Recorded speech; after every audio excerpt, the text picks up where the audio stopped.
चलो, तो आपका बिल जनरेटर पूरा हो गया था। फिल्टर स्टॉक चेक करना है और उसके बाद प्रिंट फ्रेम करना है, स्टॉक एंट्री और स्टॉक चेक, ये सब कुछ फ्रेम्स लगेगी, ये हमें आज करनी है। ठीक है, ओके। प्रोजेक्ट रिलेटेड अगर कोई डाउट हो, नेटबीन्स रिलेटेड या कोई और, तो पहले अपन वो डिस्कस कर लें। अगर आपको लगा है इससे रिलेटेड कोई डाउट हो तो बताएं, और अगर नहीं हो तो फिर हम शुरू करते हैं हमारा। जल्दी जल्दी बताएं। बिल जनरेट करते हैं तो संदीप पूरा बताओ, बिल जनरेट करते हैं तो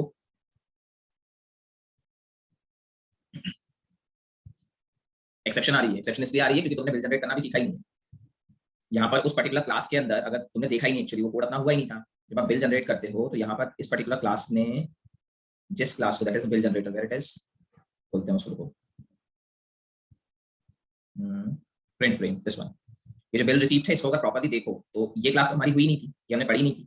दूसरी चीज, ये इसने इंप्लीमेंट करके रखा है प्रिंटेबल को, तो इस तरीके से इंप्लीमेंट किया था। वैसे ये डिस्कशन में हुआ नहीं था, इसलिए मुझे नहीं लगता कि ये चीज अभी एक क्वेश्चन हो सकता है, क्योंकि जब हमने डिस्कस ही नहीं किया तो किस चीज का क्वेश्चन आपने खुद से करने की कोशिश की होगी, हो सकता है वो नहीं कर पाए होंगे, ऐसा कुछ हो सकता है। ठीक है, ओके। चलिए, तो अब सर आ जाते हैं वापस से बिल जनरेटर पे। Okay, so this is the menu operation. ये हमारा पूरा हो गया था, ये जितना लॉजिक था ये हमारा कंप्लीट हो गया था। एक बार इस प्रोग्राम को और रन कर लेते हैं ताकि जो जितने भी केसेस हैं वो सब हम देख सकें। So this is the user name and this is the password. Okay, make it as a login. अब आइए आप मोर ऑप्शन में स्टॉक चेक पे, फिल्टर स्टॉक चेक पे। तो जब मैं स्टॉक चेक पे क्लिक करता हूँ तो ये मेरा कुछ स्टॉक है जो टेबल के अंदर आ रहा है। तो ये मैं कैसे लेकर आया था, जस्ट ऑब्जर्व। यहाँ पर मैंने जनरेट की है इसकी इवेंट हैंडलिंग। तो यहाँ स्टॉक चेक पे क्लिक करिए, डबल क्लिक, जैसे आप डबल क्लिक करेंगे तो इसकी इवेंट हैंडलिंग का कोड आ जाएगा यहाँ। और मैंने यहाँ से स्टॉक चेक का एक ऑब्जेक्ट बना दिया। Where is the stock check, this thing is the stock check. Clear. अब स्टॉक चेक की फ्रेम कैसे डिजाइन की है मैंने, बहुत आराम से देखना, इसमें बहुत ज्यादा मेहनत नहीं है। आपने सिर्फ यहाँ पर एक पैनल लाया, इसको मैं जरा हटाऊं। ये आपने यहाँ पर एक पैनल लेके आए हैं, इसको ग्रीन कलर दिया। यहाँ पर एक पैनल लेके आए हैं, इसको कुछ स्काई ब्लू टाइप का कलर दिया। और यहाँ से एक टेबल है, जे टेबल, उसको मैंने सिर्फ ड्रैग एंड ड्रॉप किया। तो आप देख सकते हैं यहाँ पे दिस वन इज टेबल। ये टेबल को यहाँ से उठा के सिर्फ यहाँ ड्रैग एंड ड्रॉप किया और इसका साइज एडजस्ट किया है। साइज एडजस्ट मतलब ये यहाँ कितने डिस्टेंस तक इसे मुझे लेना है, इस तरीके से। बाकी ना मैंने टाइटल 1 चेंज किया, टाइटल 2, टाइटल 3, कुछ नहीं। जैसा मैंने ड्रैग एंड ड्रॉप किया था बस उसका साइज मैंने अलाइन करके रखा हुआ है। ठीक है, ओके। और इसको थोड़ा सा मैंने नीचे की ओर खींचा हुआ है। ये देखो, ये 4 रोज इसने खुद जनरेट करके दी थी और मैंने खींच के इसको इतना नीचे बढ़ा दिया है। तो सिर्फ मैंने इसके साइज को यहाँ पर मॉडिफाई किया है, इसके अलावा कुछ भी नहीं। इसके अलावा हमारा पूरा काम करेगी एक एक्सएमएल फाइल, या बेसिकली एक जार फाइल जिसका नाम है rs2.xml। वो कैसे यूज करते हैं वो भी मैं आपको बताता हूँ। सोर्स में आइए, रोज और कैसे एडजस्ट होंगे वही बता रहा हूँ ना, उसके लिए इधर देखो। तो पहले अब देखो, तुमने यहाँ पर इस पर्टिकुलर गेट स्टॉक चेक का ऑब्जेक्ट बनाया। जब स्टॉक चेक, वो भी आपको ऐड नहीं करना है, अपने आप हो जाएगा। रुको तो, थोड़ा सा तो धीरज रखो। देखो, स्टॉक चेक की आपने बात की, आपने स्टॉक चेक का ऑब्जेक्ट बनाया। जैसे ही आप स्टॉक चेक का ऑब्जेक्ट बनाओगे इसका कंस्ट्रक्टर चलेगा। तो ये रहा कंस्ट्रक्टर। ठीक, इस कंस्ट्रक्टर के अंदर मैंने इनिट कंपोनेंट को कॉल किया, जो हमेशा रहता है। सेट विजिबल को ट्रू किया, jpanel2.setVisibleFalse। फॉल्स। ये क्या है, jpanel2.setVisibleFalse, और फिर गेट स्टॉक। देखना आराम से, ये जब हम इस पर्टिकुलर, ये जब पर्टिकुलर हम कोड के ऊपर इसको करते हैं स्टॉक चेक। ठीक है, तो जैसे ही मैं कहता हूँ स्टॉक चेक, तो ये वाला जो फ्रेम दिख रहा है आपको, इसमें एक ग्रीन कलर है और एक स्काई ब्लू कलर है। अब होता क्या है, स्काई ब्लू कलर वाला ये जो पैनल है इसके ऊपर टेबल डेटा लेके आता है, मतलब डेटाबेस से डेटा उठ के आता है, उस टेबल में लोड होता है। प्रॉब्लम ये है, अगर हल्का सा भी स्लो है, मतलब मेरा कनेक्शन थोड़ा सा लेट हो गया, वहां से डेटा थोड़ा सा लेट आया, तो यहाँ ऐसा दिखता है ये कलर, ये वाला ग्रीन कलर, फिर ये थोड़ा सा स्काई ब्लू टाइप का कलर, और उसके बाद कुछ सेकंड का पॉज, मतलब कुछ मिली सेकंड्स का पॉज लेकर ये डिस्प्ले होना शुरू होता है। आ रहा है समझ क्या बोल रहा हूँ?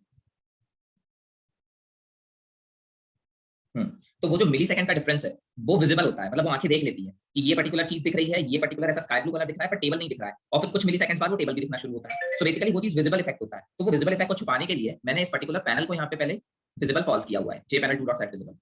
क्लियर, आया समझ? ओके। अब क्योंकि पैनल पैनल मेरा विजिबल नहीं है, तो वो जो दो चीजों में विजिबिलिटी का इशू आ रहा था कि यहाँ पर पहले ये कलर दिखने लगेगा, कलर के बाद फिर ऊपर से टेबल आएगा, तो अब ऐसा कुछ नहीं होगा, ये सब एक साथ आएगा। तो ये कभी महसूस नहीं होगा कि डिले हुआ है या क्या हुआ है, इसलिए मैंने यहाँ पे उसे फॉल्स किया हुआ है। ठीक है, ओके। अब मैंने बोल दिया गेट स्टॉक। अब जरा आराम से देखना, गेट स्टॉक मतलब क्या। तो अपन डेटाबेस और खोल लेते हैं जरा, और फिर इसको पूरा प्रॉपर्ली देखते हैं। सो दिस इज RHUL। अब यहाँ पे हमारे डीबी का नाम था मेडिकल स्टोर, तो मैं मेडिकल स्टोर ले लेता हूँ और select star from medicines, this is my table. Okay, अब मुझे पूरा का पूरा टेबल ही चाहिए ना स्टॉक में, कि प्राइस चाहिए। अपन देखें अपने को क्या चाहिए एक बार, मुझे सिर्फ अवेलेबल चाहिए और नेम चाहिए। ठीक है, तो मुझे प्राइस नहीं चाहिए था, मुझे सिर्फ नेम चाहिए और अवेलेबल चाहिए। उस हिसाब से मैंने क्वेरी बनाई है यहाँ पे। Just observe the query, select name comma available from medicines, order by name. What is this order by name? अब जरा आप इस डेटाबेस को आराम से देखो। इस डेटाबेस को अगर आप आराम से देखोगे तो यहाँ पे ये अल्फा लफा aconite starts from A but it is at last of the table. ठीक है, उसके बाद फिर ये बी भी लास्ट में आ रहा है। बल्कि ऊपर से अगर मैं देखूं तो थोड़ा सा पहले मैंने ए नाम का कुछ डाल दिया था, फिर शायद बी नाम का कुछ डाल दिया, फिर सी नाम का कुछ डाल दिया। तो ये प्रॉपर्ली अरेंज नहीं है, ये सॉर्टेड नहीं है, और ऐसा होगा भी। भाई कल के दिन में अगर आप कोई नई मेडिसिन डालोगे तो नई मेडिसिन डालने पर वो हमेशा लास्ट में ऐड होगी, तो लास्ट में अगर वो ऐड होती है तो सॉर्टिंग का तो डेटाबेस से कोई लेना देना है नहीं, मतलब यहाँ पे कोई अल्फाबेटिकली सॉर्ट होकर चीजें डालेंगी नहीं। और ये पॉसिबल नहीं है कि ये अमोनियम तार के बाद जो आप बेलाडोना देख रहे हो उसके बीच में ए नाम से कुछ इंसर्ट हो जाए, ये पॉसिबल नहीं है, हमेशा होगा तो लास्ट में।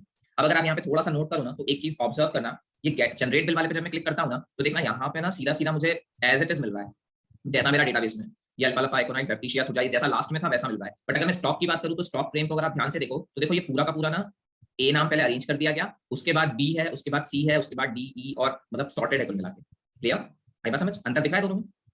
ये अंतर आया है due to order by clause. ये जो मैंने कहा है ना order by name, order by name का मतलब होता है कि आप जो कॉलम है नेम उसको सॉर्ट करो और उसके बेसिस पे यहाँ पे डेटा लिखे आओ। मतलब ये जो पूरा कॉलम है ये अल्फाबेटिकली सॉर्ट हो जाएगा, उसके बाद फिर यहाँ पर उत्तर हमारे पास आएगा। क्लियर? गुड। हाँ बिल्कुल, वहां पे भी सॉर्ट कर सकते हैं संदीप, बस मैंने वहां पे ऑर्डर बाय लगाया नहीं था, क्योंकि मैंने लगाया नहीं था इसलिए एज इट इज डेटा आ रहा था, और यहाँ मैंने ऑर्डर बाय लगा दिया है इसलिए डेटा सॉर्टेड दिखा है। ठीक है ना, लगा दोनों जगह सकते हैं। ओके गुड, चलिए अब देखिए जरा, अब मैंने रिजल्ट सेट लिया और एग्जीक्यूट क्वेरी बोल दिया, यहाँ तक तो क्लियर होगा, यहाँ तक तो कोई डाउट नहीं है। ठीक, अब ये जो आप देख रहे हो सेट मॉडल मेथड, और सेट मॉडल मेथड को ये जो आपने पास किया है DB utils dot result set to table mode और आरएस, बस एक ये फंक्शन हमें कॉल करना है और आपका आया हुआ रिजल्ट सेट, इस रिजल्ट सेट में 10 रो हो, 15 रो हो, 50 कॉलम हो, कुछ भी हो, आपको बॉदर करने की बिल्कुल जरूरत नहीं है। ये इस तरीके से बनाई हुई जार फाइल है, मतलब ये जार फाइल जब हम ऐड करेंगे तो इसके अंदर ये जो पर्टिकुलर मेथड है, ये result set to table mode, ये इस लेवल पे बनाया गया है कि हमें इस बारे में बॉदर करने की बिल्कुल जरूरत नहीं पड़ती है कि कितने कॉलम कितने रो, वो सब जावा इंटरनली खुद मैनेज करती है। आएगा समझ? क्लियर? गुड। अब देखो जरा, मुझे एक बात बताना, अगर इस पर्टिकुलर टेबल को हम देखें, इस फ्रेम को अगर मैं देखूं, आपको डिजाइन दिखाऊं, तो यहाँ पे 4 कॉलम है ना, 1 2 3 4, ठीक है। और अगर मैं इस फ्रेम को देखूं तो यहाँ से 2 ही कॉलम है ना, एक नेम और एक अवेलेबल। तो मैंने कोई कोडिंग नहीं की है इस चीज को अरेंज करने के लिए, ये ऑटोमेटिकली अरेंज हुआ है if I am using one jar file called as rs2.xml। The jar file name is rs2.xml। Clear? आया समझ? गुड। अब देखो जरा ये काम करा कैसे मैंने, तो पहले तो आपको मैं rs2.xml जार फाइल दिखा देता हूँ वो दिखती कैसे है। तो यहाँ आ जाइए आप डी ड्राइव में, और इस डी ड्राइव के अंदर रिक्वायर्ड जार नाम का एक फोल्डर होगा, दिस वन, और ये रही rs2xml.jar। क्लियर? ठीक है। नाउ ये जो rs2xml है, अगर नेटबीन्स में से सेट करना है तो ये चीज आप जानते हो कि पुराने वाले नेटबीन्स में कैसे सेट होती है ना, पर अगर इसको नए वाले नेटबीन्स में करना है तो नेटबीन्स 12 में अगर ये करना है तो थोड़ा सा अप्रोच अलग हो जाता है, क्योंकि वो मावेन बेस्ड है, तो चीजें वैसे नहीं होती है जैसा यहाँ पे डायरेक्टली की जा सकती है। तो आप 12 वाले नेटबीन्स पे देखो कैसे करते हैं इस काम को। ओके, सो मान लीजिए this is your swing project. इस स्विंग प्रोजेक्ट के अंदर मुझे वो पर्टिकुलर rs2xml फाइल को यहाँ पे सिंक करना है, या यहाँ क्लास पाथ में अटैच करना है, या आपको उसे डिपेंडेंसी को मर्ज करना है, जो आपको वर्ड अच्छा लगे वो आप बोल सकते हैं।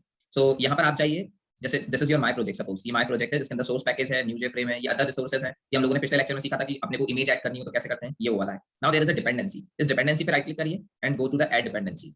ऐड डिपेंडेंसी में कुछ भी एक ग्रुप आईडी दीजिए जो आपका नाम हो, जो आपका मन हो, तो मैंने बोल दिया rs2।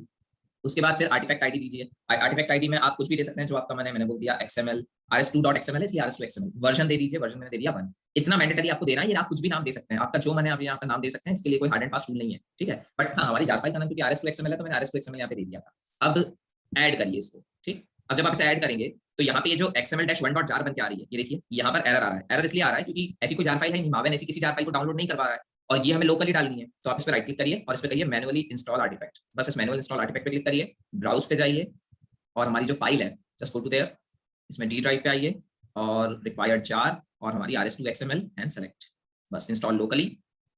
अब इसे जरा इंस्टॉल होने दीजिए।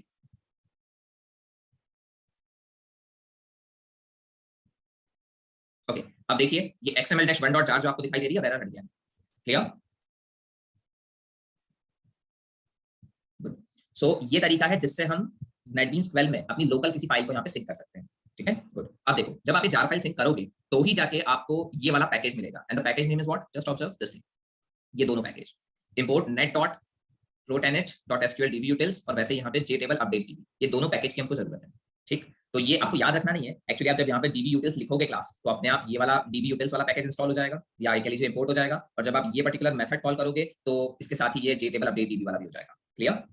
आया समझ? ओके, अब देखो मैंने क्या किया, मैंने सिर्फ जे टेबल का रेफरेंस उठाया, कौन सा वाला जे टेबल, ये जो जे टेबल डाउन यहाँ पर मैंने ड्रैग एंड ड्रॉप किया था, just observe what is the reference, J table 1। इसका जो रेफरेंस है उस रेफरेंस के साथ मैंने मेथड कॉल किया set model, this is the Java's method, ये मेरा एपीआई मेथड है, मतलब जो मुझे जावा ने ऑलरेडी प्रोवाइड किया हुआ है, और ये वो मेथड है जो मुझे इस जार फाइल में प्रोवाइड किया है। तो मैंने बस इस सेट मॉडल को प्रोवाइड कर दिया, dvutils dot result set to table model और rs, जो रिजल्ट सेट में आया वो पूरा का पूरा रिजल्ट सेट मैंने यहाँ पास कर दिया बस। अब रिजल्ट सेट में जितनी रोज होंगी, जितने कॉलम्स होंगे, उस हिसाब से खुद चीजें एडजस्ट होंगी और आपके फ्रेम पर डाल दी जाएंगी। क्लियर, आया समझ?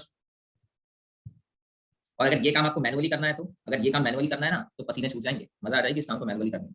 अभी ट्राई करके देखना है इस चीज को मैनुअली, कि कैसे एक एक रो जनरेट होती है और कैसे उस रो की चीजों को मैनेज किया जाता है। ठीक है, चलो। पर खैर, हम प्रोजेक्ट रिलेटेड काम कर रहे हैं, तो मैनुअली हमें कुछ नहीं करना होता है, हमें रैपिड डेवलपमेंट एनवायरनमेंट में काम करना है, जहां हमें ये जितनी इस तरीके के टूल्स बना के दिए गए हैं वो यूज करते आना चाहिए, ताकि हम जो ये काम है, एक लाइन का काम है, वही अगर आप मैनुअली करने बैठेंगे तो उसमें कम से कम आपको कुछ नहीं तो भी 100 के आसपास लाइनें लिखनी पड़ेगी, या नहीं 100 तो भी 80, 50-80 के आसपास लाइनें लिखनी पड़ेगी, अननेसेसरली टाइम कंज्यूमिंग प्रोसेस है। क्लियर?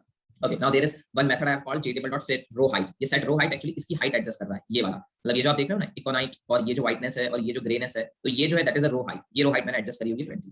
क्लियर, आया समझ? और वंस जब हमारा ये पूरा रिजल्ट सेट और टेबल पे आ चुका है, उसके बाद मैंने कहा jpanel2.setVisible true, तो अब मेरा पैनल वापस ट्रू हो गया है, दिखने लगा है, और वो एक बार में आपको लुक दे रहा है। क्लियर? अच्छा, ये जो स्क्रॉल बार है इसका क्या? तो आप बोलेंगे सर स्क्रॉल बार भी अपने आप ऐड हो रहा है, ये सब ये जार फाइल कर रही है। और कब ऐड हो रहा है? देखो, अगर आप इस डिजाइन को ध्यान से देख रहे हो, तो ये जो डिजाइन है इसमें इतना तो मैंने टेबल को खुद ही खींच दिया था, तो इतने में जितनी रोज आ रही है वहां तक ठीक है। अगर इतने के बाद भी डेटा ओवरफ्लो कर रहा है, तो अपने आप स्क्रॉल बार ऐड हो जाता है। ठीक है, ये देखो, ये इतना तो ऑलरेडी पहले से है ही, इतना डेटा है, अब इसमें बस मैंने जब रोज इससे एक्सीड कर गई तो ये स्क्रॉल बार अपने आप ऐड हो गया। Clear, good. चलिए, अब जरा ध्यान देना यहाँ पे, ये रहा मेरा जनरेट बिल और ये रहा मेरा स्टॉक चेक। अब अगर मैं स्टॉक चेक को कैंसिल कर दूं तो मेरा प्रोजेक्ट बंद नहीं होता, पर अगर मैं जनरेट बिल को बंद कर दूं तो मेरा प्रोजेक्ट बंद हो जाता है। पिछली क्लास में हमने देख लिया था, सही है? ओके, तो ये कैसे हो रहा है कि मैं स्टॉक चेक पे अगर क्रॉस कर रहा हूं तो प्रोजेक्ट बंद नहीं हो रहा, लेकिन इस पे अगर क्रॉस कर रहा हूं तो बंद हो जाता है, क्योंकि मैंने यहाँ पे dispose on close option set करके रखा है फ्रेम के लिए। तो ये जो मेरी फ्रेम है, जे फ्रेम, इस जे फ्रेम पे अगर राइट क्लिक करके प्रॉपर्टीज में जाऊं तो ये देखिए default close operation is dispose, क्योंकि ये डिस्पोज है इसलिए इसको बंद करने पर सिर्फ इतनी ही फ्रेम खत्म होती है, पूरा प्रोजेक्ट बंद नहीं होता। आया समझ? गुड। चलिए, अब आ जाइए हमारी अगली फ्रेम पे, दैट इज स्टॉक चेक कर लेते हैं। पहले स्टॉक चेक वाली फ्रेम देख लेते हैं, उसके बाद में बात करेंगे। Okay, so this is the stock check. No, stock check तो हो गया है, हमें करना है stock filter stock check. Okay, this one. तो ये रहा मेरा फिल्टर स्टॉक चेक। अब इसको आराम से ऑब्जर्व कीजिए, फ्रेम मैंने बनाई कैसे है और ये दिखती कैसे है। देखो, फ्रेम तो बनी ऐसी है लेकिन दिखती ऐसी है। इसको लेकर आते हैं अपन और फिल्टर स्टॉक चेक। ओके, सो दिख तो ये ऐसी रही है। अब ऐसी दिख रही है का क्या मतलब है? तो यहाँ पे आप देख रहे हो उसमें एक नेम बेस्ड लिखा हुआ है, एक क्वांटिटी बेस्ड लिखा हुआ है, एक अल्फाबेट बेस्ड लिखा हुआ है। तो अगर मैं नेम बेस्ड पे क्लिक करता हूँ तो यहाँ पे जितने नाम है वो सब उठ के आ रहे हैं।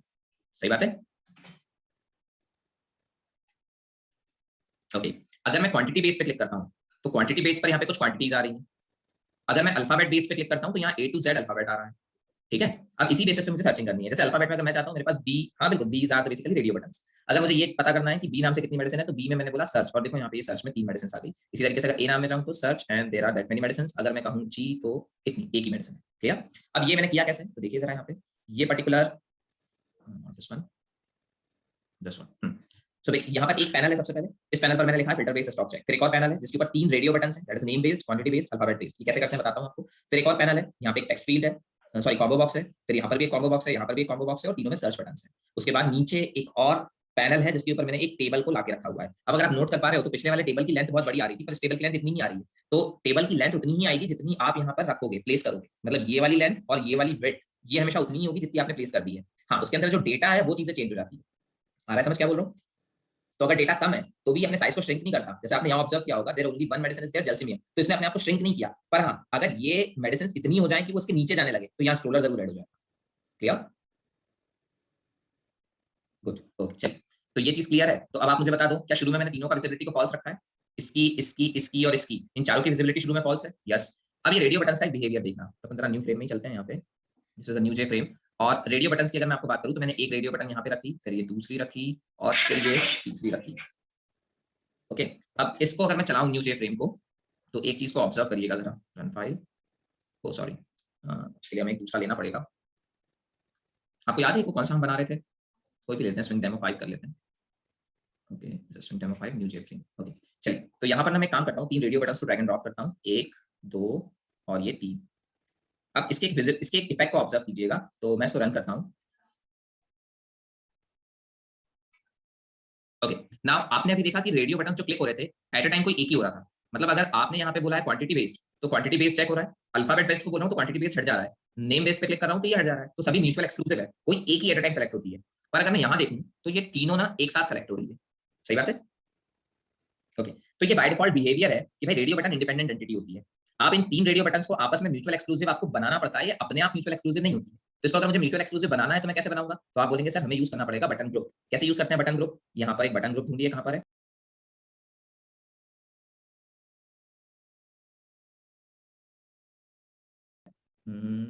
वेयर इट इज, ये रहा बटन ग्रुप। ठीक है, बटन ग्रुप दिखता नहीं है, बस आप उसे उठाइए और यहाँ पे कहीं पे भी ड्रैग एंड ड्रॉप कर दीजिए, कहीं पर भी, वो दिखेगा नहीं। अब जो बटन ग्रुप यहाँ पर आया है, just observe here, so this is basically a button group. Clear? ये बटन ग्रुप है, इस पर राइट क्लिक करिए और इस पर राइट क्लिक करके अब आप यहाँ पर आ जाइए और इसमें कहिए, एक मिनट रुकिएगा, just a minute. Okay, so आप इस जे रेडियो बटन पे जाइए, जे रेडियो बटन पे क्लिक करिए और यहाँ एक बटन ग्रुप दिया हुआ है, इस बटन ग्रुप पे क्लिक करिए और बटन ग्रुप 1 सेलेक्ट कर लीजिए। ठीक है, ठीक है, so this is button group 1, इसको करिए क्लोज। दूसरे वाले रेडियो बटन पे जाइए, इसमें भी प्रॉपर्टीज पे जाइए और इसमें भी एक बटन ग्रुप दिया हुआ है, इसको सेलेक्ट करिए, बटन ग्रुप 1 क्लोज। इस पे भी जाइए, इस पे भी बटन ग्रुप 1 को सेलेक्ट करिए, दिस वन। ठीक, make it as a close. अब चलाओ जरा इसको। तो अब अगर मैं इसे चलाता हूं तो क्योंकि ये एक ही बटन ग्रुप का पार्ट है, now they are mutually exclusive. देखिए अब ये तीनों एक साथ नहीं चल रहे हैं, देखिए करके चल रहे हैं। ठीक है, ओके गुड। अब ये म्यूचुअल एक्सक्लूसिव मेरे बन चुके हैं, तो मैं जरा यहाँ पे आ जाता हूँ, आपको बता देता हूँ कि अब अपन लोगों को क्या करना है। तो ये तीन रेडियो बटन हैं यहाँ पर एक बटन ग्रुप भी है, यहाँ पे पैनल्स भी हैं। अब जरा इसकी इवेंट हैंडलिंग करते हैं। तो नेम बेस पे जब मैं क्लिक करता हूँ तो क्या होना चाहिए? ये चीज विजिबल होनी चाहिए। तो मैं इस पर डबल क्लिक करता हूँ, देखो जे रेडियो बटन 1 एक्शन परफॉर्म। इस एक्शन परफॉर्म में मैंने क्या किया? जे पैनल 3 को सेट विजिबल किया और बाकी सारे पैनल्स को फॉल्स किया। कैसे? ये वाला इधर देखिए। ओके, जब मैं क्वांटिटी बेस पे जाता हूं तो क्वांटिटी बेस दिखता है, जब मैं नेम बेस पे जाता हूं तो नेम बेस दिखता है, जब मैं अल्फाबेट बेस पे जाता हूं तो अल्फाबेट बेस दिखता है। और मेरे पास टोटल पैनल कितने थे? आप बोले थे सर 4, 3 तो इसके हैं, एक नेम बेस्ड का, एक क्वांटिटी बेस्ड का, एक अल्फाबेट बेस्ड का और एक नीचे है पैनल मेरा टेबल वाला। तो मैंने क्या करा, जब मैंने नेम बेस्ड पर क्लिक किया तो नेम बेस्ड पर मैंने सिर्फ ये वाले पैनल को विजिबल किया, इसको विजिबल किया। अब आप बोलेंगे सर इसको क्यों फॉल्स किया आपने? भाई ये तो पहले से ही फॉल्स है ना, तो इसको यहाँ फॉल्स करने की क्या जरूरत है? रीजन ये है कि जब मैं यहाँ नेम बेस्ड से क्वांटिटी बेस्ड पे शिफ्ट करूंगा तो मुझे बताओ क्वांटिटी बेस्ड पे शिफ्ट करने पर ये जो नेम बेस्ड वाला है, अल्फाबेट वाला है, उसको वापस फॉल्स हो जाना चाहिए, उसकी विजिबिलिटी को, इसकी विजिबिलिटी को ट्रू हो जाना चाहिए। पर अगर मैं एक्सप्लिसिटली एक बार किसी की विजिबिलिटी ऑन कर दूंगा तो वो अपने आप थोड़ी ना डिसेबल होगी उसकी विजिबिलिटी। आ रहा है समझ? ठीक है, दैट्स व्हाई मैंने हर जगह जहां पे भी रेडियो बटन्स को मैनेज किया है, देखो यहाँ पे जे पैनल 3 को ट्रू किया, बाकी सबको फॉल्स किया। इसमें जे पैनल 4 को ट्रू किया, बाकी सबको फॉल्स किया। और यहाँ पे ये इसमें थर्ड वाले को ट्रू किया, बाकी सबको फॉल्स किया। क्लियर? आया समझ? गुड। अब ये हो गई मेरी इसकी डिजाइनिंग। अब ये तीनों भी मेरे विजिबल होने लगे मुझे। अब तीनों जब विजिबल होने लगे तो अब मुझे इनकी इवेंट हैंडलिंग करनी है। Alphabet based, sorry name based, quantity based और अल्फाबेट बेस्ड। तो पहले नेम बेस्ड देखते हैं। तो ये सर्च पे मैंने डबल क्लिक किया। अब देखो मुझे एक बात बताना, ये J combo box 1 dot get selected item, ठीक है। और दूसरी चीज, ये जो जे कॉम्बो बॉक्स है, इस जे कॉम्बो बॉक्स के अंदर मेडिसिन आ कहां से रही है? इस जे कॉम्बो बॉक्स के अंदर मेडिसिन आ कहां से रही है? तो उस एरे में मैंने पैच की थी ना शुरू में, जब हम गेट कनेक्शन वाला पढ़ रहे थे या जनरेट बिल वाला पढ़ रहे थे, तो जनरेट बिल वाले के टाइम पे मैंने कुछ एरे के अंदर पैच करके मेडिसिन लाई थी ना, वही मेडिसिन मैंने यहाँ पास की होगी। देखना ये फिल्टर स्टॉक चेक किया, अगर मैं कोडिंग देखूं ना तो मैंने पक्का कंस्ट्रक्टर को कोई एरे पास किया होगा। ये देखो फिल्टर स्टॉक चेक का कंस्ट्रक्टर, इसको एक स्ट्रिंग का एरे पास किया हुआ है। ये स्ट्रिंग का एरे कहां सेट किया होगा मैंने? ये स्ट्रिंग का एरे सेट किया होगा मैंने कॉम्बो बॉक्स में। कैसे कॉम्बो बॉक्स में यार सेट करेंगे? इस पे जाइए, properties, not properties, customise code, इसको बंद करिए। इस पे जाइए एंड कस्टमाइज कोड, ये देखो यहाँ यार लिख रखा है। क्लियर? गुड। चल तो ये मुझे समझ में आ गया कि इसके अंदर ये डेटा कहां से आ रहा है। इसके अंदर का डेटा मैंने हार्ड कोड किया होगा। चाहो तो यहाँ देख लो प्रॉपर्टीज में जाके, ये देखो less than 10, greater than 10, less than 20, greater than 20। तो यहाँ पर ये ऑलरेडी मैंने इसको हार्ड कोड कर दिया है। ओके, ये हार्ड कोडेड है। A B C D E F G, ये भी मैंने हार्ड कोड किया होगा क्योंकि मेरे को पता है कि इसके अंदर इतना ही डेटा आने वाला है। Oh not here, here in customise in properties. तो ये देखो A comma B comma C से लेके मैंने पूरा का पूरा जेड तक लिख दिया है। ठीक है, तो जो चीजें फिक्स है वो यहाँ से दी जा सकती है, जो चीजें फिक्स नहीं है वो मैं कहीं और से लोड कर सकता हूँ। आया समझ? गुड। अब आ जाइए इसकी इवेंट हैंडलिंग पे। तो पहले मैंने ये सर्च पे क्लिक किया और जरा सर्च की इवेंट हैंडलिंग देखते हैं। तो देखो सर्च पे जैसे ही मैंने क्लिक किया तो मैंने पहले कॉम्बो बॉक्स के अंदर से निकाला कि कॉम्बो बॉक्स में क्या सेलेक्ट हुआ है। मतलब कि ऐसे, if it is a name based and there is a combo box, I chooses belladonna. तो ये बेलाडोना चूज करने के बाद जो सर्च बटन पे क्लिक हुई तो सर्च बटन में पहले मैंने बेलाडोना निकाला। तो वो कैसे निकाला मैंने? वो निकाला मैंने इस तरीके से, एक मिनट जरा ये इसको ऊपर करते हैं। हाँ, ये बेलाडोना निकाला मैंने जे कॉम्बो बॉक्स के मेथड से गेट सेलेक्टेड आइटम बोल के, और उसको एसटीआर में ले लिया। अब देखो मैंने गेट स्टॉक नाम का मेथड कॉल किया। ठीक है, इस गेट स्टॉक को मैंने पास किया 1 str। फिर नीचे वाले में भी मैंने गेट स्टॉक कॉल किया है 2 str। फिर तीसरे वाले में भी मैंने गेट स्टॉक कॉल किया है 3 str। तो स्टॉक मुझे हर जगह चाहिए था, इसलिए मैंने गेट स्टॉक तो ले लिया। पर प्रॉब्लम ये है गेट स्टॉक के साथ, भाई देखो या तो मैं यहाँ पे सारा कोड लिखूं, फिर यहाँ पे भी मैं सारा कोड लिखूं और यहाँ पे भी मैं सारा कोड लिखूं, तो सारे कोड की खिचड़ी अगर मैं यहाँ पका दूंगा तो वो एक अच्छी अप्रोच नहीं होगी। यहीं पर सब कुछ अगर हो गया तो वो, और रिपीटेड कोड है ना, रिडंडेंट कोड है भाई। गेट स्टॉक में बहुत सारी चीजें ऐसी है जो रिपीट होती है। सही बात है, एक सा लॉजिक रिपीट होगा यहाँ पे भी, यहाँ पे भी, यहाँ पे भी। उस लॉजिक को एक सा रिपीट करना है तो आपको हर जगह नहीं लिखना चाहिए, एक मेथड बना देना चाहिए। तो मैंने मेथड बना दिया। अब ये 1 2 3 क्या है? तो जरा आप बताना मुझे, जब ये वाला जे बटन 1 एक्शन परफॉर्म चलेगा तो नेम बेस्ड पे सर्चिंग होगी, ये वाला चलेगा तो क्वांटिटी बेस्ड पे सर्चिंग होगी, और ये वाला चलेगा तो अल्फाबेट बेस्ड पे सर्चिंग होगी। सही बात है? जल्दी जल्दी, नहीं समझ आ रहा है तो वैसे बताइए तो मैं फिर रिपीट करूँ। रिपीट करना है या समझ गए? रिपीट तो बोलते क्यों नहीं हो भाई, क्या तकलीफ है? कितनी बार बोला आपको, इतनी फ्रीडम है कि आप बोल सकते हैं कि सर रिपीट करिए, उसके बावजूद आपको बोलना पड़ता है सारी चीजें। इधर देखो, मुझे एक बात बताओ, इन तीनों का काम क्या है? Name based, quantity based, alphabet based. जब भी सर्च पे क्लिक करूंगा ये मुझे स्टॉक लाकर देंगे ना। जैसे अगर मैंने जी रख के सर्च करा तो जी का कितना स्टॉक है वो पता चल रहा है। क्वांटिटी बेस में मैंने बोला ग्रेटर देन कौन कौन है, सर्च बोला तो ये देखो ग्रेटर देन 10 जितनी मेडिसिन है वो सारी आ रही है। नेम बेस में मैं किसी एक स्पेसिफिक मेडिसिन कॉस्टिकम को चूज करता हूं, देखता हूं वो कितनी है तो यहाँ अवेलेबिलिटी दिख रही है। तो तीनों में ही स्टॉक चेक हो रहा है ना, बस क्राइटेरिया अलग अलग है पर स्टॉक तो सब में चेक हो रहा है ना। ओके, तो इसलिए मैंने यहाँ पे एक मेथड बनाया, get stock get stock get stock. फिर इसको ये 1 2 3 आर्गुमेंट क्यों दिया? एसटीआर तो मुझे समझ में आ रहा है भाई, एसटीआर ये है जो ये बताता है कि तुमने कौन सा नाम चूज किया। एसटीआर वो है जो ये बताता है कि इस वाले पर्टिकुलर क्वांटिटी बेस में इन चारों में से क्या चूज किया गया। अल्फाबेट बेस्ड वालों में, अल्फाबेट बेस्ड वाले में कौन सा चूज किया गया, मतलब अगर यहाँ पे एबीसीडी है तो ये आया समझ, क्लियर, गुड। तो अगर ये यहाँ पे सारी चीजें हैं तो मैंने यहाँ पे 1 2 3 किस लिए पास किया है? 1 2 3 मैंने इसलिए पास किया है ताकि गेट स्टॉक के अंदर मैं ये चेक कर सकूं कि ये पर्टिकुलरली नेम बेस्ड सर्चिंग है या ये क्वांटिटी बेस्ड सर्चिंग है या ये अल्फाबेट सर्चिंग है। तो मैंने वहां पे इफ लगा रखा है। देखो अपन उस मेथड में चलते हैं। Observe this thing, get stock. Get stock ने एक आई रिसीव किया, एक स्ट्रिंग एसटीआर रिसीव किया, और इसने सबसे पहले जेपैनल 6 को सेट विजिबल ट्रू किया। क्या मतलब इस चीज का? वो जो नीचे आप देख रहे हो ये टेबल जो आ रहा है, दिस थिंग, ये जो टेबल आ रहा है ये वाला पैनल विजिबल किया सबसे पहले, तो ये पैनल विजिबल हुआ। अगला कनेक्शन ऑब्टेन किया मैंने। कनेक्शन ऑब्टेन करने के बाद मैंने ट्राई कैच के अंदर कोडिंग करना शुरू की। मैंने चेक किया if I double equals to 1। अगर आई 1 आया है इसका मतलब नेम बेस्ड सर्चिंग है ना, सही है। अगर आई इक्वल टू 1 आया है तो नेम बेस्ड सर्चिंग है। तो मैंने देखो प्रिपेयर स्टेटमेंट बनाया, मैंने कहा कॉन डॉट प्रिपेयर स्टेटमेंट और ये स्टॉक निकाला, select name comma available from medicines where name equal to question mark. सही है, क्लियर, गुड। अब ऐसा करके फिर मैंने यहाँ पे ps डॉट सेट स्ट्रिंग किया, रिजल्ट सेट किया, और ये देखो जे टेबल का सेम मेथड कॉल किया मैंने, J table 1 dot set model db utils dot result set to table mode rs। Clear, good. अब अगर i डबल इक्वल टू 2 है तो, अब i डबल इक्वल टू 2 है तो जरा एक प्रॉब्लम है। i डबल इक्वल टू 2 वाला क्वांटिटी बेस्ड है, और क्वांटिटी बेस्ड है तो ये जो लेस देन ग्रेटर देन 10 है ये पूरा का पूरा एक स्ट्रिंग है ना, मतलब less than 10 this thing is a string, but 10 अगर मैं अकेला निकालना चाहूं तो अकेला 10 जब निकलेगा तो उसे इंटीजर में बदलना भी पड़ेगा। सही है, तो पहले तो एक काम करो, इनको सेपरेट करो, ये less than greater than, less than 20 greater than 20, इसको सेपरेट करो। तो उसको सेपरेट करने के लिए मैंने देखो यहाँ पे सबस्ट्रिंग मेथड यूज किया है। तो मैंने पहले बोला स्ट्रिंग सिंबल, सिंबल स्ट्रिंग होगा ना लेस देन ग्रेटर देन वाला, तो मैंने कहा str डॉट सबस्ट्रिंग 0,1, 1 को एक्सक्लूड करते हैं। सबस्ट्रिंग मेथड में ये चीज आपको पता है, सबस्ट्रिंग मेथड में आखिरी वाली चीज नहीं ली जाती, 0 को लिया जाएगा तो 0 पे कौन है, 0 पे हमारा ग्रेटर देन है। दिस थिंग ऐसे देख लो चाहो तो पेन काम नहीं कर रहा है, चलिए। This thing is like greater than 10, suppose if it is a greater than 10, ये जो चीज है दिस इज 0th इंडेक्स, और 1 को करते हैं एक्सक्लूड, तो 0 पे कौन है, greater than, this greater than assigned into the symbol string. Clear, ठीक है। अब क्या चाहिए, अब चाहिए 1 0, तो 1 0 में मैंने बोला str dot substring, str dot substring में मैंने लास्ट वाला इंडेक्स ही नहीं दिया। अगर लास्ट इंडेक्स ना दूं तो 1 से शुरू होगा, ये 0th इंडेक्स, ये फर्स्ट इंडेक्स से शुरू होगा और पूरी स्ट्रिंग लास्ट तक उठा ली जाएगी। तो मैंने सबस्ट्रिंग 1 बोला तो इसने 1 उठाया, 0 उठाया, बट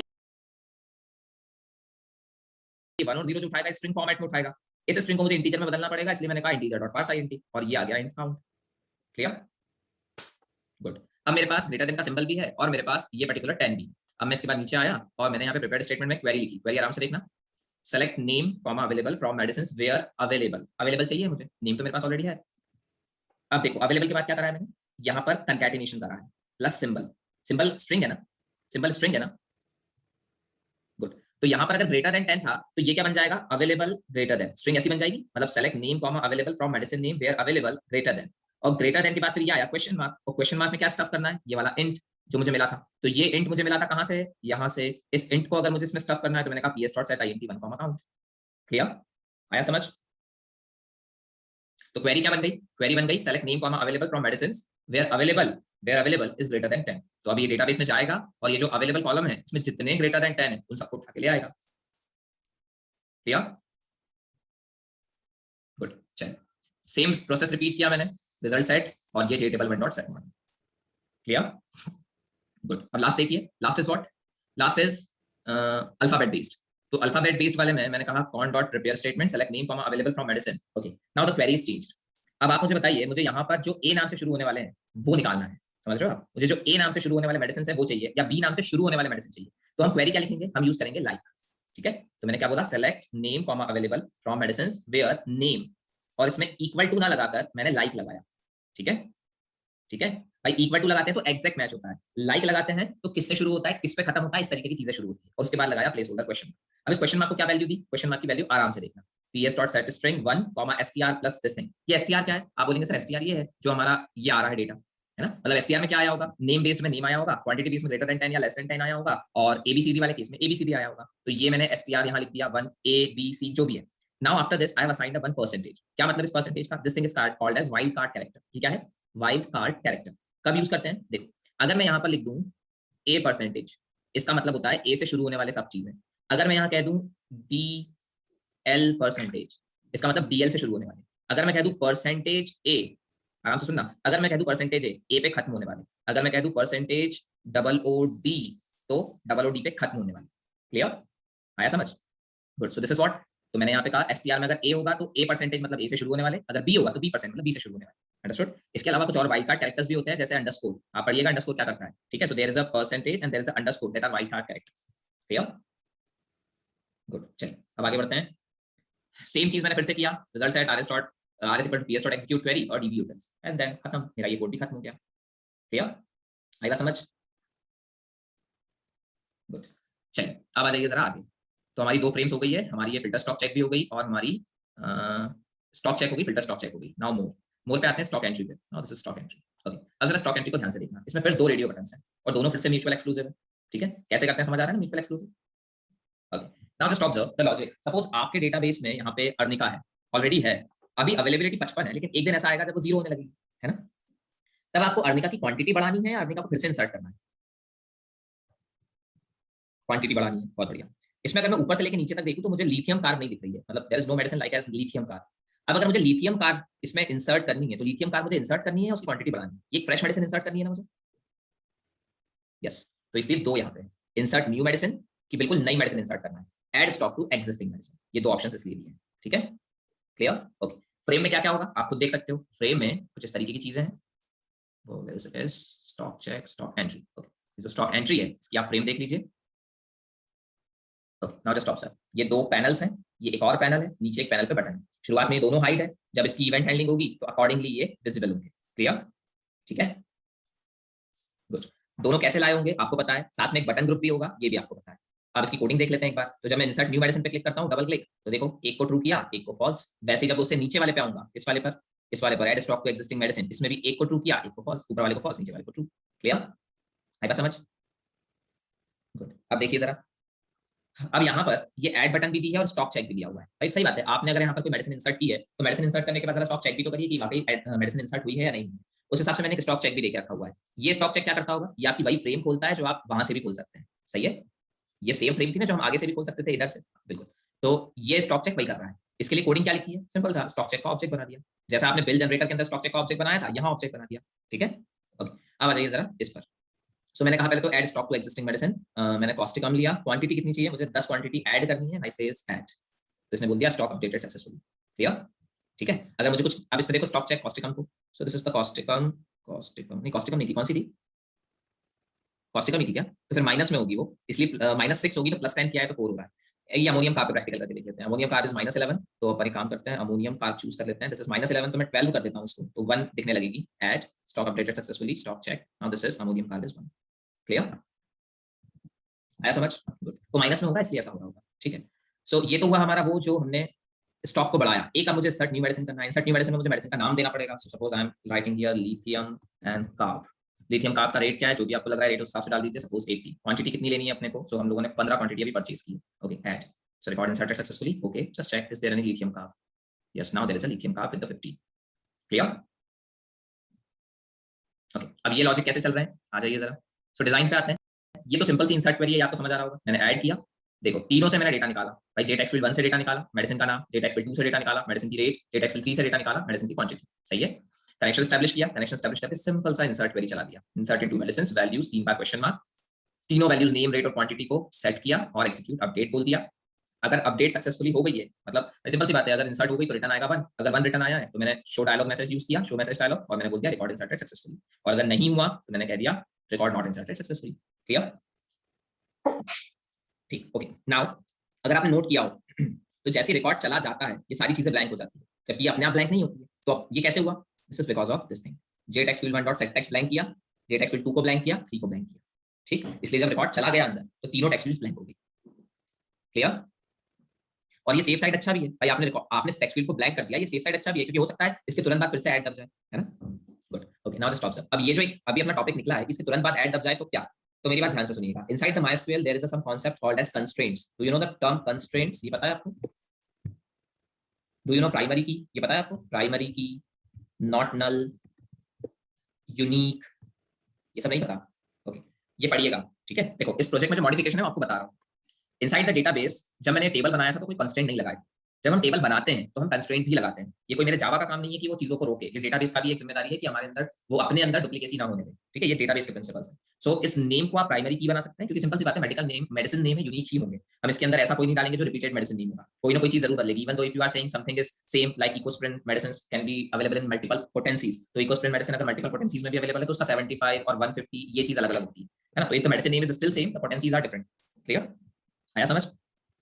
गुड। सो आप उसे प्राइमरी की बना सकते हैं। जब आप किसी कॉलम को प्राइमरी की बनाते हैं तो कॉलम को प्राइमरी की बनाने पर उसके अंदर कभी भी डुप्लीकेट वैल्यू नहीं जाती और ना ही उसके अंदर कभी नल वैल्यू जाती है। अगर आप सिर्फ नॉट नल बनाते हैं किसी कॉलम को तो उसके अंदर सिर्फ नल वैल्यू नहीं जाती लेकिन डुप्लीकेट वैल्यू जा सकती है। अगर आप किसी को सिर्फ यूनिक बनाते हैं तो उसके अंदर डुप्लीकेट नहीं जा सकती लेकिन नल जा सकती है। So this null is actually allowed but duplicate is not allowed. तो प्राइमरी की को हम कहते हैं this is the combination of not null and unique. Not null में नल भी नहीं जाता, यूनिक में डुप्लीकेट नहीं जाता, प्राइमरी में दोनों नहीं जाते, ना तो डुप्लीकेट ना ही नल। क्लियर? तो जब आप इस डेटाबेस को डिजाइन करेंगे, टेबल बनाएंगे, तो उसमें इस नेम पर प्राइमरी की कंस्ट्रेंट लगाइएगा। ऐसा करने से जब मैं यहाँ पर अगर वापस से कोई मेडिसिन डालने की कोशिश करूँ जो ऑलरेडी मेरे डेटाबेस में है तो एक्सेप्शन आ जाएगी। एक्सेप्शन आ जाएगी तो एक्सेप्शन वाले कैच में यहाँ पर जस्ट ऑब्जर्व दिस थिंग, ये जो एक्सेप्शन वाला कैच है इस केस के अंदर सिर्फ सिस्टम डॉट आउट प्रिंटलन मत देना। इसके अंदर क्या दोगे? ये पूरा J option pane dot show message dialog, और क्या कहोगे? Record is already present in database या medicine is already present in database. आया समझ? गुड, बहुत बढ़िया। चलिए, सो ये हुआ हमारा इंसर्ट वाला। अब अपडेट वाला देख लेते हैं। अब ये वाली चीज कि मैंने कहा add stock to existing medicine, and एक बार स्टॉक चेक कर लेते हैं कितना किसमें है। सो बेंजोइक एसिड इज 7, चलो इसको 5 बढ़ाते हैं। So inside this benzoic acid I am writing 5 and then add. So stock updated successfully. Okay, now check it out. Now benzoic acid is 12। Clear? Okay, अब ये कैसे आता है? सो ये काम करने के लिए इस ऐड पे डबल क्लिक करेंगे तो ये आया मैं हिस्ट्री पे और डिजाइन पे एंड दिस ऐड। ओके, चल, तो मैंने पहले तो यहाँ से combo box dot get selected item बोला तो मुझे मेडिसिन का नाम मिला। फिर मैंने कहा इंटीजर डॉट पार्स आईएमपी। जब मैंने कहा इंटीजर डॉट पार्स आईएमपी और फिर मैंने ये जो गेट टेक्स्ट निकाला इसने मुझे दिया इस पर्टिकुलर के अंदर की क्वांटिटी। सो एक से मैंने निकाला ये नाम, एक से मैंने निकाली क्वांटिटी और उसको फिर मैंने इंटीजर में बदल दिया। फिर मैंने वापस कनेक्शन ऑब्टेन किया, प्रिपेयर्ड स्टेटमेंट में क्वेरी लिखी। अब आप खुद जानते हो this is not the insert query, this is a update query. तो मैंने लिखा क्वेरी में update medicine set available equal to available plus question mark. ठीक है, ठीक है, अवेलेबल बढ़ाना है ना हमें, तो अवेलेबल अगर बढ़ाना है तो क्या लिखूं? Available assignment operator available plus question mark. तो ये चीज जुड़ जाएगी और ये अवेलेबल में असाइन हो जाएगी। तो पहले कितनी थी? पहले 7 थी, तो 7 + 5 = 12 और ये 12 असाइन होगी मेरे अवेलेबल। ठीक है, और किसकी अवेलेबिलिटी बढ़ानी है? सिर्फ एक मेडिसिन की ना, बेंजोइक एसिड की। तो where name equal to question mark. तो बस इस नेम और ये जो मेरी अवेलेबिलिटी वाला प्लेस होल्डर है इसको एक को क्वांटिटी दी, दूसरे को नाम दिया और कह दिया एक्जीक्यूट अपडेट। अगर वैल्यू 1 आ गई तो मैंने कह दिया स्टॉक अपडेटेड सक्सेसफुली, अगर 1 नहीं आई तो कह दिया stock not updated successfully. Clear? और एट लास्ट फिर देखो जेटेक्स फील्ड 4.setText को मैंने ब्लैंक किया। इसी कारण से जब मैंने अपडेट कर दी थी मेडिसिन तो ये चीज नहीं बदली लेकिन ये चीज ब्लैंक हो गई। ठीक है, क्लियर? गुड। चलिए, तो ये हुआ हमारा स्टॉक एंट्री फ्रेम भी खत्म। अब हमारा बचा है केवल प्रिंट वाला लॉजिक। प्रिंट वाला लॉजिक थोड़ा सा आपको याद करना पड़ेगा क्योंकि वो सीधी सीधी क्लासेस हैं जिसको आपको वैल्यू पास करनी है और उस लॉजिक को आप बदल नहीं सकते। मतलब वो बेसिक लॉजिक है कि आपको यही कोड कॉपी पेस्ट करना है। ठीक है, तो मैं आपको बता देता हूँ। सो this is the bill generator dot Java. Bill generator dot जावा की अगर डिजाइन पे जाऊँ तो हम लोगों ने यहाँ तक तो देख लिया था कि अगर मैं डायरेक्ट प्रिंट बोलता हूँ तो प्रिंट होता नहीं है जब तक जनरेट बिल नहीं होता। ये चीज हमारी पिछले लेक्चर में हो गई थी। अब मैं अगर प्रिंट पे क्लिक करता हूँ, मैंने प्रिंट पे क्लिक किया, this is the basically a print thing. अब देखते हैं कैसे किया इसको। चलिए देखिए, ये फ्लैग वाला कंसेप्ट याद है? फ्लैग डबल इक्वल टू 1 वाला पिछले लेक्चर में किया था हम लोगों ने। अगर फ्लैग 1 है तो ही प्रिंट करो, अगर फ्लैग 0 है तो मैसेज दे दो प्लीज जनरेट बिल फर्स्ट। ठीक है ना? ओके, अब देखिए क्या करा मैंने प्रिंट फ्रेम क्लास के प्रिंट मेथड को कॉल किया। ठीक, प्रिंट फ्रेम क्लास के प्रिंट मेथड को कॉल किया। इसका मतलब प्रिंट मेथड स्टैटिक मेथड होगा। ऑब्जेक्ट कहां बना है? डायरेक्ट करा ना, मतलब स्टैटिक है। ओके, तो जरा आते हैं प्रिंट फ्रेम क्लास में। This is a print frame. Okay, now नहीं रुकिए, प्रिंट फ्रेम स्टैटिक नहीं है, हम लोगों ने यहाँ पे कहीं ऑब्जेक्ट क्रिएट कर लिया है। देखते हैं कहाँ किया है, बस वो ढूंढना पड़ेगा। Okay, so print frame dot print object कहाँ बनाया इसका?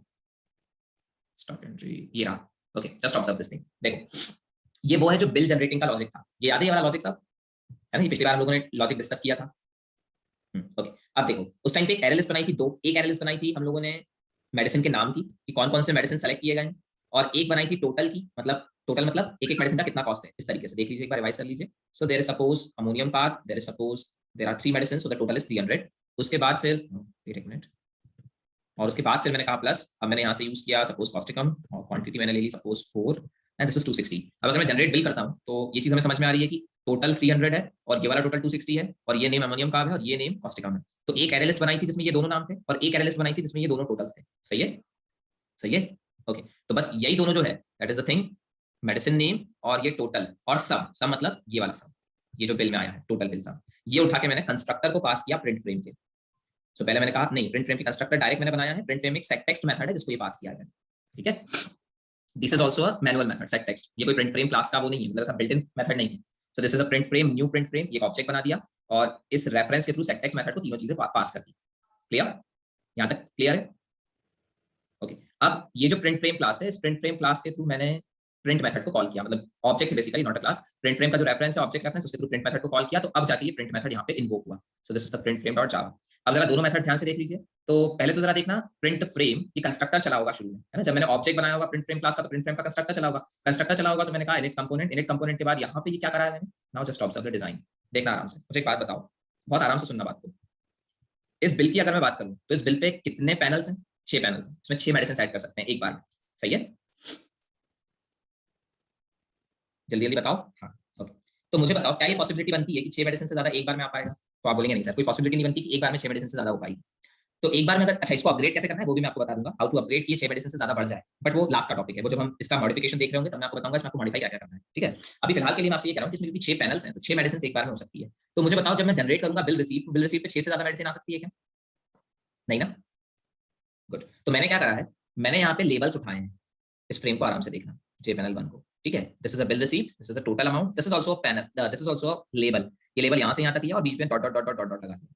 इसके अलावा इसके अंदर मैंने यहाँ पर 6 लेबल्स रखे हैं और यहाँ पर भी 6 लेबल्स रखे हैं, लेकिन उसका कंटेंट कुछ नहीं है। कैसे? इस तरीके से, ये चीज आपने पहले भी करके देखी हुई है बट आपको बता देता हूँ एक बार। इसे फ्रेम ले लेते हैं अपन, डिजाइन पे आ जाइए और मैंने एक लेबल उठाया, लेबल यहाँ पे रखा, इसको थोड़ा सा एक्सटेंड किया, इसको F2 किया, ये हटा दिया, एंटर कर दिया। Now just observe there is a label but not visible. सही बात है,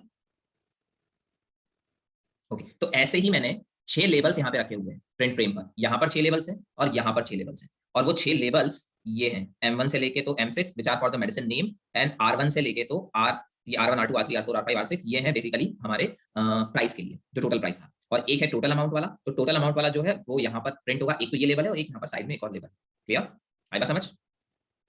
ओके, आप चाहें तो देख ले, एक ये लेबल है, एक ये वाला लेबल है, ये रहा वो लेबल जिस पर मेरा प्राइस प्रिंट होगा। ठीक है, ये J label 3 there is one label, ये इस पर मेरा टोटल अमाउंट का प्राइस प्रिंट होगा। ओके, अब ये मैंने यहाँ पे लेबल्स बना के रख लिए हैं, और जब मैंने एडिट कंपोनेंट के बाद ये करा तो देखिए मैंने 2 लेबल्स के एरे बनाए हैं। ये लेबल का एरे इसलिए बनाया है ताकि मैं लूप लगा सकूं। तो यहाँ पर मैंने एक लेबल का एरे बनाया है मेडिसिन नेम्स के नाम से, और उसके अंदर M1 M2 M3 M4 M5 M6 ये लेबल स्टोर कर दिए। वैसे ही मैंने कॉस्ट के नाम का एरे बनाया है, जो भी ये लेबल रखता है उसके अंदर मैंने R1 से लेकर R6 तक स्टोर कर दिया है। ठीक है, और ये काम तब किया कंस्ट्रक्टर कॉल हुआ है। Clear, okay. अब सेट टेक्स्ट मेथड कॉल हुआ था तब क्या किया मैंने, अब देखो सेट टेक्स्ट मेथड में एक एरे लिस्ट थी नेम, एक एरे लिस्ट थी टोटल और एक था सम। मैंने एक लूप लगाया और लूप मैंने चलाया एरे लिस्ट के नाम और टोटल के हिसाब से। भाई सिंपल सी बात है, जितने नाम होंगे उतने ही टोटल भी होगा, है ना। ये अगर हम इस फ्रेम को ध्यान से देखें तो जितने नाम है उतने ही टोटल होंगे, अगर 2 नाम है तो 2 टोटल होंगे, तो दोनों का दोनों एरे लिस्ट का साइज सेम होगा। तो मैंने यहाँ पर साइज जो एरे लिस्ट है, सॉरी नेम जो एरे लिस्ट है, उस नेम को साइज के बराबर कर चलाया। So this is the method by which we can obtain the size of the array list. मैंने कहा नेम डॉट साइज। ठीक, अब देखो, अब यहाँ पे आराम से देखना m_names i, मतलब कि ये एरे की बात हो रही है। सही है, इस एरे के 0th एलिमेंट की, इसका 0th एलिमेंट एक रेफरेंस है ना M1, है ना, जे लेवल का एक रेफरेंस है ना ये। Okay, so if it m_names 0 is a reference, क्या मैं उसके पास सेट टेक्स्ट मेथड कॉल कर सकता हूं? आप बोलेंगे यस कर सकते हैं, तो बस वही मैंने करा है, m_names i initially 0 dot set text, और सेट टेक्स्ट में क्या करा, इस एरे लिस्ट से नाम निकाला यूजिंग द गेट मेथड। सो ये रहा मेरा नेम एरे लिस्ट, और गेट मेथड से मैंने नाम निकाला और वो सेट कर दिया लेवल के ऊपर। वैसे सेम चीज मैंने कॉस्ट के लिए भी की कि टोटल एरे लिस्ट में से मैंने गेट मेथड की हेल्प से वो कॉस्ट निकाली और यहाँ पर इस एरे में सेट कर दी। सही है, सही है। इसका मतलब क्या हुआ, यहाँ पर फ्रेम के ऊपर जो हमारी ये बिल जनरेट वाली फ्रेम है, वो बिल जनरेट वाली फ्रेम के ऊपर ये दोनों नाम आ गए, दिस वन अमोनियम कार्ब 300 और कॉस्टिकम 260, टोटल अमाउंट 560। ये 560 कहां से आया, देखो ये भी नीचे करते हैं अपन, इसको जरा हटाइए और ये देखो लास्ट सेट टेक्स्ट सम, ये सम भी मैंने यहाँ डाल दिया। Clear, okay. अब कुल मिला के ये हुआ है कि मेरी ये जो फ्रेम है, कौन सी वाली, प्रिंट वाली फ्रेम, उसके ऊपर डेटा आ गया है। ठीक है, पर प्रिंट वाली फ्रेम दिख नहीं रही है और प्रिंट नहीं हो रही है। मतलब देखो फ्रेम पे डेटा अलग, बात अलग होती है, हमारे फ्रेम पे डेटा आ गया है लेकिन इसे प्रिंट भी तो करना है। मतलब जब मैं प्रिंट बटन दबाऊं तो ये वाली फ्रेम विजिबल हो और एक्चुअली प्रिंट वाले मोड में खुले। ऐसा नहीं कि आप बोल रहे हो सिर्फ फ्रेम खुल जाए। सही है, अंतर समझ आ रहा है क्या बोल रहा हूँ? एक होता है सिर्फ फ्रेम का खुलना, एक होता है प्रिंट मोड में फ्रेम का खुलना, कि भाई ये प्रिंट होना, मतलब अगर मैं प्रिंटर को इस फ्रेम को दे दूं तो प्रिंटर प्रिंट कर दे चीजों। समझ रहे हो बात को? जैसे कि यहाँ देखो, जस्ट ऑब्जर्व दिस थिंग, अगर मैं कहता हूँ मेन्यू ऑपरेशन स्टॉप चेक, तो यहाँ पे भी फ्रेम खुल रही है पर ये प्रिंट वाले मोड में नहीं खुल रही है। पर अगर मैं यहाँ पे कहता हूँ प्रिंट, तो यहाँ पर एक फ्रेम खुल रही है और तुरंत प्रिंट का ऑप्शन भी आ रहा है मेरे पास, है ना। गुड, तो ये जो प्रिंट का ऑप्शन आ रहा है और ये विजिबिलिटी आ रही है, इस काम को कैसे करेंगे? इस काम को करने के लिए मैंने प्रिंट मेथड बनाया हुआ था। अब वो जो प्रिंट मेथड है उसकी कोडिंग ये रही। ओके, नाउ जस्ट ऑब्जर्व, ये जो क्लास है मेरी प्रिंट फ्रेम, इसने ना इंप्लीमेंट किया है प्रिंटेबल को। अगर ये प्रिंटेबल को इंप्लीमेंट नहीं करेगी तो ये मान के चलना कि हमारी ये particular class print frame class print method को ओवरराइड नहीं कर पाएगी। इंप्लीमेंट्स प्रिंटेबल के कारण ही इसको एक प्रिंट मेथड मिला हुआ है, दिस वन। ठीक है, क्लियर, गुड। अब देखो आराम से सुनना जो बता रहा हूं। Inside this print method there are two methods, एक ये प्रिंट मेथड है और एक ये प्रिंट मेथड है ना। ये वाला जो प्रिंट मेथड है ये मेरा बनाया हुआ मेथड है, और ये वाला जो प्रिंट मेथड है ये वो मेथड है जो मुझे इस क्लास ने या इस इंटरफेस ने प्रोवाइड किया था, जिसे मुझे इंप्लीमेंट करना मैंडेटरी। आया समझ? ठीक, तो क्या मैं इस वाले प्रिंट का नाम बदल सकता हूं? आप बोलेंगे यस सर, इस वाले प्रिंट का नाम हम बदल सकते हैं। ये मैंने दोनों प्रिंट प्रिंट रख दिया है, पर इस वाले प्रिंट का नाम मैं बदल सकता हूं। तो यहाँ पर बिल जनरेटर के अंदर से ये जो हमने मेथड कॉल किया है ना, print frame dot print, this print method we can change the name of this print method, we can use this as a print frame, we can use it जो भी आपको रिक्वायर्ड लगता है। ठीक है, okay, so here it is print frame dot java, ये print method call हुआ। Print method की कॉल होती है, मैंने पहले सेट विजिबल को ट्रू किया, तो आपको बहुत अच्छे से पता है कि फ्रेम बाय डिफॉल्ट विजिबल नहीं होती है, और बाय डिफॉल्ट विजिबल नहीं होती है तो ऊपर भी देखो कंस्ट्रक्टर में भी मैंने कहीं पर भी विजिबिलिटी को ट्रू नहीं किया था। सही है, तो जैसे प्रिंट की बटन क्लिक हुई, प्रिंट की बटन क्लिक होने पर ये प्रिंट मेथड इन्वोक हुआ, ये प्रिंट मेथड सॉरी ये वाला प्रिंट मेथड इन्वोक हुआ, प्रिंट मेथड इन्वोक हुआ, तो मैंने कहा सेट विजिबल ट्रू। ठीक, अब यहाँ पर मैंने प्रिंटर जॉब का ऑब्जेक्ट बनाया।